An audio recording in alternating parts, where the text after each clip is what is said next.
नमस्कृताय। दोस्तों, आज हम एमके क्लासेस में फिर आपके लिए एक नया टॉपिक के साथ में उपस्थित हुए हैं और आप सबका एमके क्लासेस में स्वागत करते हैं। आज आपको एक फिर नया टॉपिक पढ़ाएंगे। मुझे आशा है पहले वाले 2 वीडियोस आपने जरूर देखे होंगे, आपको पसंद आए होंगे और इन्हें अधिक से अधिक आप शेयर करें, लाइक करें, सब्सक्राइब करें और बेल आइकन जरूर दबाइए ताकि आप लोगों का साथ रहेगा तो मुझे भी नए वीडियोस बनाने में उत्साह मिलेगा और खुशी होगी कि आप पूर्ण रूप से मेरे साथ हैं, क्योंकि मैं आपके लिए ही ये वीडियोस तैयार कर रहा हूँ ताकि अधिक से अधिक आप तक पहुंच सके। आज हम नया टॉपिक उच्चारण स्थान, क्योंकि वर्णों के स्वर और व्यंजन के बारे में अपन पढ़ चुके हैं। आज हम वर्णों के स्वर व्यंजनों के उच्चारण स्थान के बारे में अध्ययन करेंगे। तो देखिए, आज हम जो नया टॉपिक शुरू कर रहे हैं उसका नाम है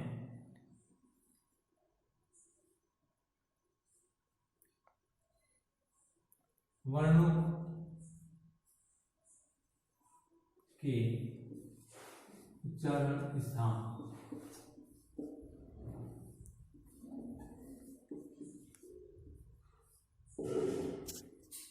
या स्वर व्यंजनानि उच्चारण स्थानानि, अर्थात स्वर और व्यंजनों के उच्चारण स्थानों के बारे में अध्ययन करेंगे। देखिए, उच्चारण स्थान तो इस बहुत सी पुस्तकों में अलग अलग दे रखे हैं, बहुत सारे दे रखे हैं, लेकिन एक श्लोक है जिसके अनुसार मूल उच्चारण स्थान कितने होते हैं उसके बारे में भी बताया गया है। वो श्लोक मैं आपको अभी यहाँ सुना रहा हूं। अष्टौ स्थानानि वर्णनामूलः कंठ शिरस्तथा जिह्वामूलं च दंताश्च नासिकाष्टौ च तालु च, अर्थात वर्णों के मूल उच्चारण स्थान 8 प्रकार के बताए गए हैं, जिसमें ऊर, कंठ, शीर, जिह्वा, दंत,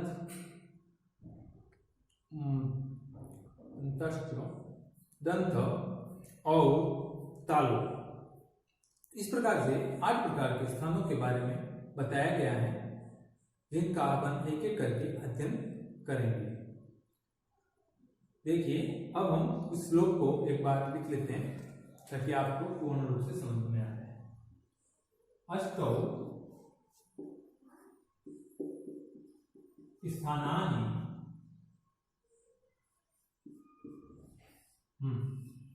अष्टौ स्थानानि वर्णनामूल कंठ शिरस्तथा जिह्वामूलं च दंताश्च नासिकाष्टौ च तालु च।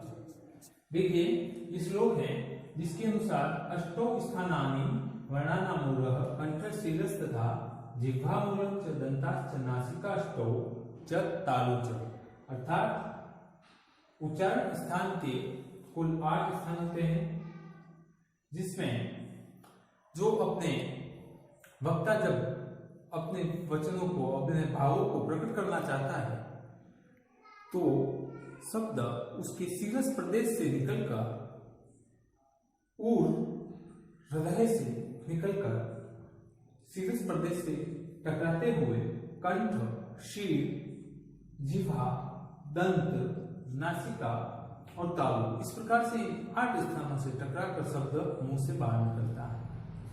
अर्थात जो मूल उच्चारणों के स्थान है वो ये 8 स्थान है।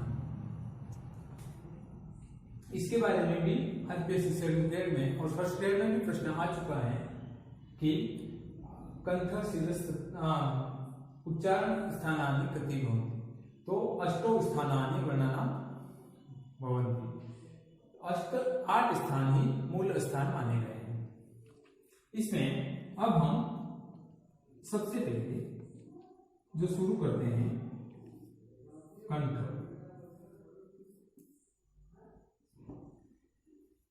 कंठ का सूत्र है अकुह विसर्जनानां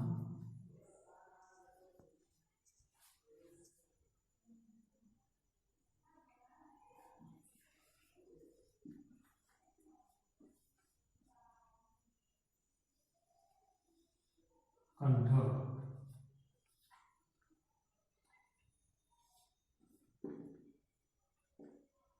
अकुह विसर्जनानां कंठ, अर्थात हमारा जो उच्चारण स्थान है कंठ, उसमें अ, आ, क वर्ग, ह और विसर्ग,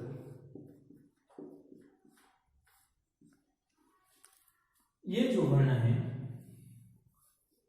अ, आ यानी अ के 18 प्रकार, क वर्ग का मतलब है क ख ग गुणगम और अंग, ये 5 वर्ण, और ह और साथ में आने वाले विसर्ग के जितने भी वर्ण हैं उन सारे वर्णों का उच्चारण स्थान कंठ माना गया है। देखिए एम की क्लासेस में अपन ये पढ़ रहे हैं, आपको ये वीडियोस अच्छे लगते हो तो इन्हें लाइक सब्सक्राइब जरूर कीजिए और अपने दोस्तों को शेयर कीजिए और बेल आइकन जरूर दबाइए ताकि एक एक वीडियोस में रोज बनाऊंगा जो आप तक पहुंच सके, क्योंकि आप जितने भी शेयर करेंगे उससे हमें उत्साह मिलता रहेगा, आप लोगों से प्रेरणा मिलती रहेगी और नए नए वीडियोज आपके सामने प्रस्तुत करेंगे। ये जो अपन पढ़ रहे हैं वो ऐसा नहीं है कि रीड केवल फर्स्ट लेवल और सेकंड लेवल तक ही सीमित है, ये हमारे सेकंड ग्रेड और फर्स्ट ग्रेड में भी कॉमन है। अतः इसे ध्यान से और मन लगाकर देखिए और इसमें कोई डाउट हो तो आप जरूर कमेंट्स कीजिए, क्योंकि इनमें से जो प्रश्न है आप अपने पुराने पेपरों में देख सकते हैं। मैं ये वीडियोस एक बार बेसिक वाले सारे बन जाए उसके बाद में एक पेपर भी बनाऊंगा और आपके सामने शेयर करूंगा, तो उसे भी जरूर देखिएगा। इसके साथ ही अपन उच्चारण स्थान पढ़ रहे हैं, उच्चारण स्थान में हमने पहला स्थान कंठ पढ़ा है, तो कंठ में अ वर्ग, अवर्ण, क वर्ग, ह और विसर्ग का उच्चारण स्थान कंठ माना गया है, लेकिन कुछ विद्वानों ने ह का उच्चारण स्थान ऊर माना है, और ऊर आपने कहीं पर भी उच्चारण स्थान में इसको पढ़ा नहीं होगा, क्योंकि ऊर का कोई सूत्र वगैरह नहीं है। ऊर वैसे जैसे अंग्रेजी में कोई अक्षर साइलेंट रहता है उस प्रकार से है, क्योंकि ऊर का अर्थ है हृदय और हृदय से निकलने वाला वर्ण ह एक ही अक्षर माना गया है। के बाद में ऊर और ऊर के बाद में हम आ गए तालु। तालु जो है इचुशाना तालु, अर्थात ई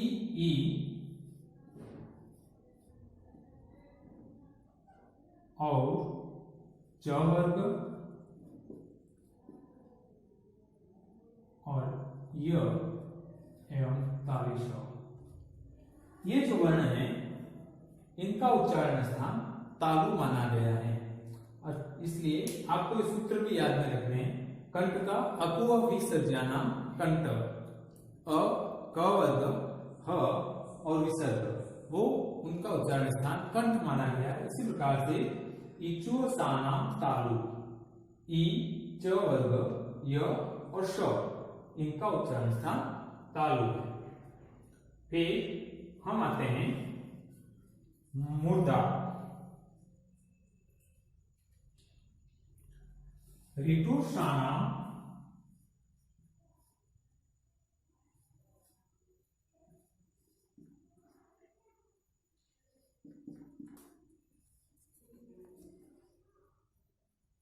मुर्दा,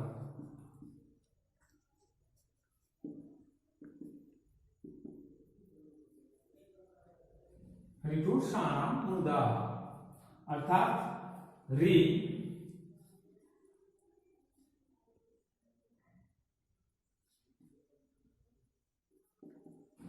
री ट वर्ग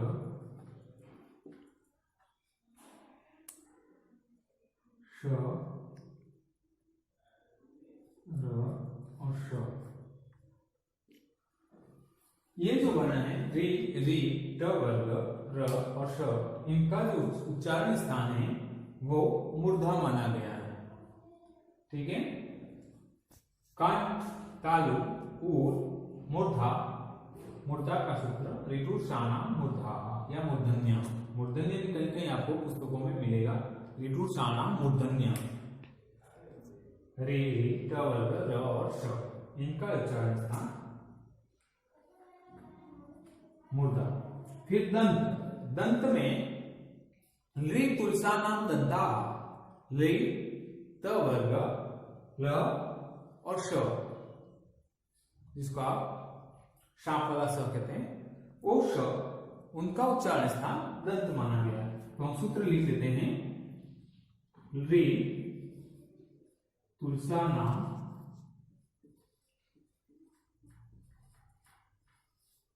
दंत्यो,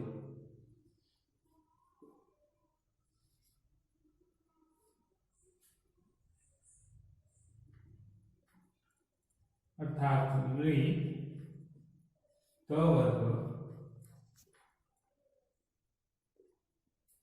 ल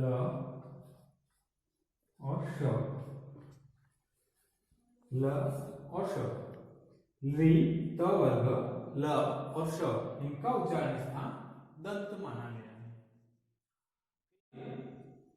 कंठ, तालु, मूर्धा, दंत और ओष्ठ, यहां तक आपको मैंने सूत्र लिखा दिए हैं, एक बार फिर से रिवीजन जरूर करते रहना। कंठ अपो विसर्जना, कंठ इचोषाना तालु, ऋटुषाना मूर्धा, लृतुलसाना दंत्य, उपपद्यमान्या नामोष्ठौ।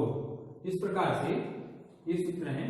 केवल आप सूत्र याद रखिएगा, यूं नहीं है कि आप इसको रटें, रटना नहीं है, आपको केवल सूत्र याद रखते हैं और सूत्रों के अनुसार वर्ण वैसे ही याद आ जाएंगे, या वर्ण आपको सूत्र याद होंगे तो अपने आप ही उसमें कर पाएंगे। प्रश्न में जब पूछेगा वो वर्ण भी पूछता है और कभी कभार सूत्र भी पूछता है, इसलिए सूत्र ही याद रखेंगे, वर्ण अपने आप याद रहेंगे। जैसे इचोषाना तालु तो ई च वर्ग य और श, ऋटुषाना तो री री ट वर्ग र और श, लृतुलसाना तो लृ ट वर्ग ल और श, उपपद्यमान्या नामोष्ठौ तो उ और क वर्ग। इस प्रकार से आप सूत्र याद रखेंगे तो आपको अच्छी तरह से वर्ण याद हो जाएंगे। तो मेरा उद्देश्य यही है कि आपको पढ़ते पढ़ते सारे सूत्र याद हो जाए। इसको आप बार बार पढ़िएगा, बार बार देखिएगा, और उच्चारण स्थान के बारे में पूछ ले तो आप ये श्लोक जरूर याद रखिएगा। अष्टौ स्थानानि वर्णानामूलः कंठशीलः तथा जिह्वामूलं च दन्ताश्च नासिकाष्टौ च तालु च। तो इस श्लोक से आपको वैसे उच्चारण स्थान याद रहेंगे। अब हम देखिए, कंठ हो गया, ऊर हो गया, तालु, मूर्धा, दंत और ओष्ठ हो गया। अब हम आगे बढ़ते हैं। उच्चारण स्थान में हम अब लेते हैं नासिका। यमंगणानानाम नासिका च, अर्थात जो 5 वर्ण वर्ग के अंतिम 5 वर्ण जो हम नाक द्वारा बोलते हैं वो नासिका में माने गए हैं। जैसे य, म, अंग, ण और न, ये 5 वर्ण नासिका, इनका उच्चारण स्थान माना गया है। फिर ओष्ठ, उपपद्यमान्या नामो ओष्ठौ, उ और प वर्ग का उच्चारण स्थान ओष्ठ माना गया है। फिर कंठ तालु, ए देतौ कंठ तालु, ए ऐ, इनका उच्चारण स्थान कंठ और तालु माना गया है। कंठोष्टम, ओ दोतो कंठोष्टम, इसका सूत्र है ओ और औ का उच्चारण स्थान कंठोष्ठ माना गया है।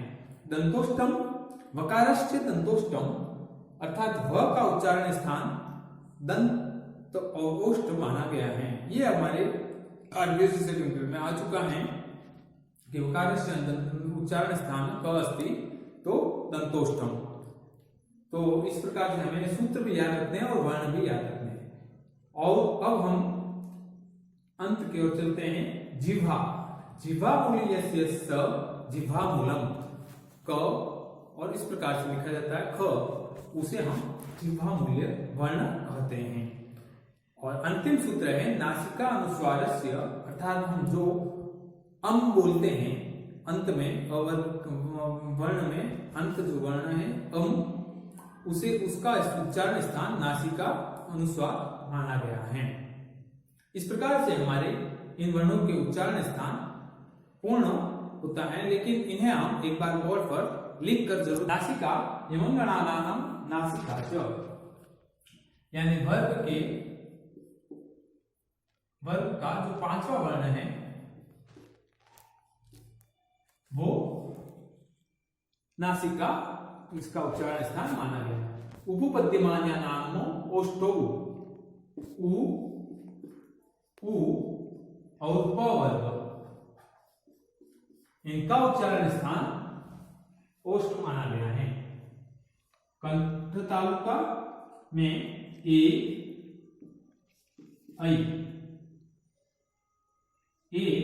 और ऐ, इनका उच्चारण स्थान कंठ तालु माना गया है। ई तो कंठ तालु। फिर कंठोष्ठम, ओ तो कंठोष्ठम ओ और औ, इनका उच्चारण स्थान कंठोष्ठम माना गया है।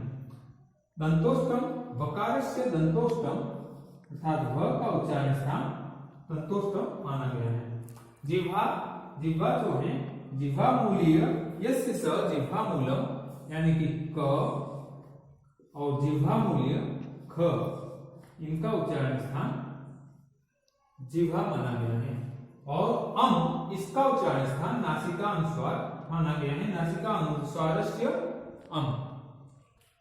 इस प्रकार से अपने उच्चारण स्थान पूर्ण होते हैं। इस प्रकार से हम वर्णों के उच्चारण स्थान, वर्ण के बारे में पढ़ चुके हैं, यानी अध्ययन कर चुके हैं। अर्थात वर्णों का जो परिचय था वो यहाँ पूर्ण हुआ, उच्चारण स्थान पूर्ण हुआ। अब हम आपके सामने नया वीडियो लेकर के, नया टॉपिक लेकर के उपस्थित होंगे और आप सबको दीपावली की हार्दिक शुभकामना। अच्छी तरह से दीपावली मनाइए और आपकी तैयारी भी अच्छी होनी चाहिए, इसलिए हम भी प्रयास कर रहे हैं और हमारे से ज्यादा आपको भी और प्रयास करते रहना है, ताकि अच्छे से अच्छे अंकों के साथ में उत्तीर्ण हो सकें। रीड फर्स्ट लेवल और सेकंड लेवल दोनों के लिए लगभग सिलेबस सेम है, कोई अलग नहीं है, इसलिए हम एक साथ पढ़ा रहे हैं। किसी को अलग अलग नहीं बताया गया है, क्योंकि सिलेबस आपका सेम है। तो आप सिलेबस के अनुसार जरूर पढ़ते रहिए और उसी के अनुसार हम भी वीडियोस बना करके आप लोगों के सामने प्रस्तुत कर रहे हैं। इसलिए आप तो केवल देखिए और हमें आपका साथ चाहिए, जो हम देखते हैं कहां तक मिलता है। और इसके साथ ही जय हिंद, जय भारत।